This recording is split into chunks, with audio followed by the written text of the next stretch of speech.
Video not allowed inside the facility.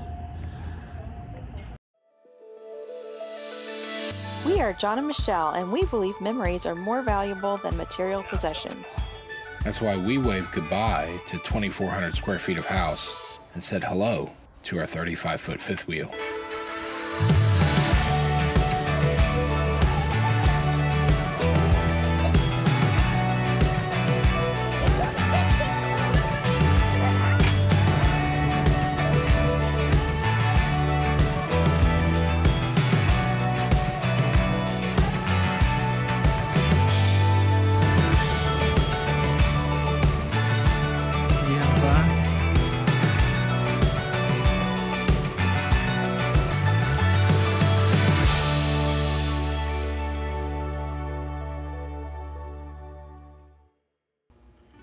Welcome back to our journey. In this episode, we're taking the girls to see the Alamo in San Antonio, Texas. Yeah, when we started making plans to visit Texas in the winter, I knew once I found out that we were going to be that close to the Alamo and to San Antonio, that was going to be my top pick for a must-see attraction. If there was one thing that I wanted to do while we were down there, it was going to be that. And we're actually learning about U.S. history in our homeschool curriculum. So the girls were very familiar with Davy Crockett, who was part of the Western expansion. Davy Crockett, Davy Crockett. So we're on our way to the Alamo. We have been there once for Christmas caroling, but now we've scheduled a history talking tour. It costs about $10 per adult and $5 per kid under the age of 12. So we've reserved our time for 3:30 today. It's about an hour drive to downtown San Antonio from where we're staying. Not a bad drive. It's pretty through the mountains. 20 minutes of that is by the river. Following the Guadalupe. Yeah, the Guadalupe River. It's beautiful weather, but it's a little too cold to go swimming. But there are a lot of people out fly fishing and kayaking, and we just saw people today snorkeling. I don't know what they were looking for, but they were definitely snorkeling. Dude had a pickaxe and a metal detector, so they're looking for treasure. I don't know if it's like stuff that's fallen out of people's pockets while they were tubing during the summer, or if they think there's some gold, or the History Channel's in town. But homeboy was in a wetsuit in the water and had his buddy was walking down the road with a pickaxe and a metal detector. Something's up.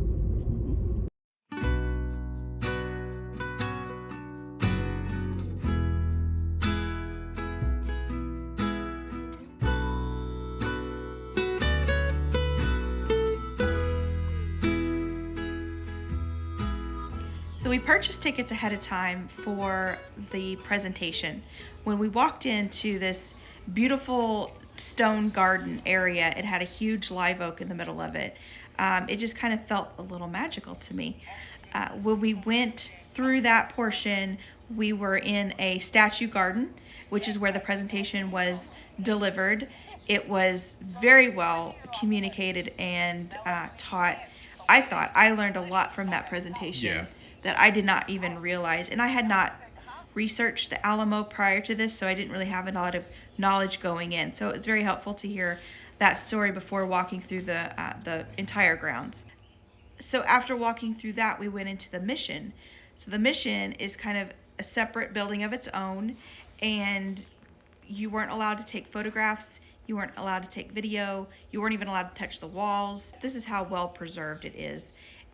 When you walked in, you could look into the little rooms where people had stayed, and you could see they had light shining on the areas where people had carved their names or different things into the wall, which it felt surreal to me just seeing all of that.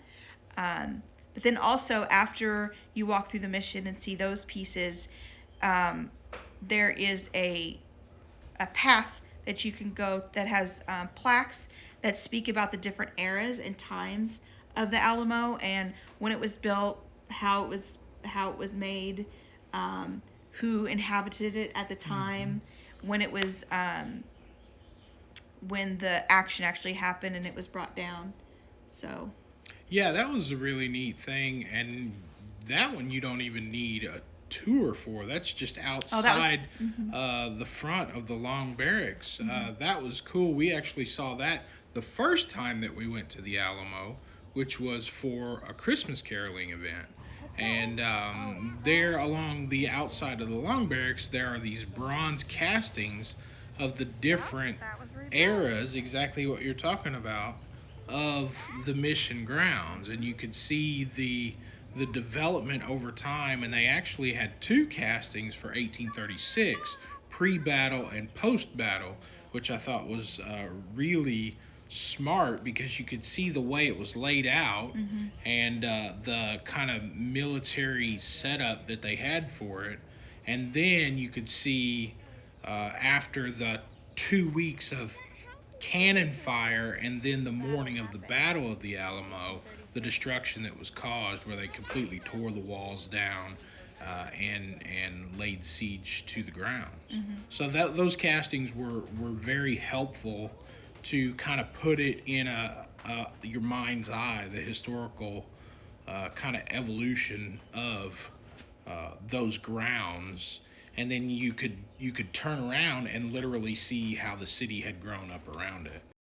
we had gone down to the Alamo at night to do the Christmas carols, like John was saying, and there's this huge monument out front. What I guess would be the front portion, it's actually, if you're walking down the street, what you would think is the front is really the side. And if you go around to what I believe is the front of the actual monument, there's like one naked person standing in the fire with the inscription. I'll look up the exact phrase, but it's something to the effect of their soul sacrificed ignited a fire that spurred a revolution or caused a revolution or something like that. That's kind of my walking away point from the Alamo, was all of those people died that day. All of the defenders died, but they all fought. And their choice to fight and to seal their oath with blood was the catalyst for the Texans to complete their victory in the revolution. And the cry of "Remember the Alamo" takes on such significance because they decided to stay and fight. I would highly recommend going to the Alamo just for the historical factor, because it doesn't feel like it's staged, and you can actually kind of put yourself there in that era because of how well preserved it was. I wish we would have been there early enough to see the other little era type of enactments or presentations. So if you do go, make sure that you time it right. We kind of went later in the day, I believe, closer to the closing time. Yeah, our tour was like 3:30, and I believe they close at 5. They close at 5. So we totally missed out on like the folks in period gear, the guys dressed up like Davy Crockett and Jim Bowie and stuff like that. We saw the tents that were set up where they would give their talks, but we completely missed out. But if you're going to go, yeah, I think you nailed it. Definitely try and do something earlier in the day, maybe like a late morning, and then grab a lunch afterwards, because the river walk is downtown too. Oh, right. With restaurants right there where you can eat on the water. Right.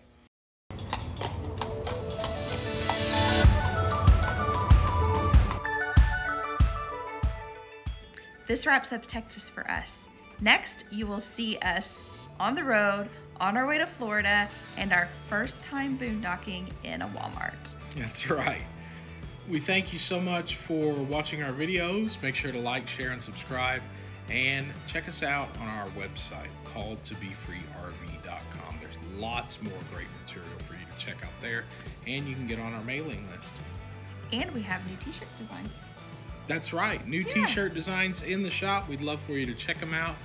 Some really cool, fun designs, and more stuff is in the pipeline. So we appreciate you coming along for our ride, and until next time, we'll see you on our journey. Bye.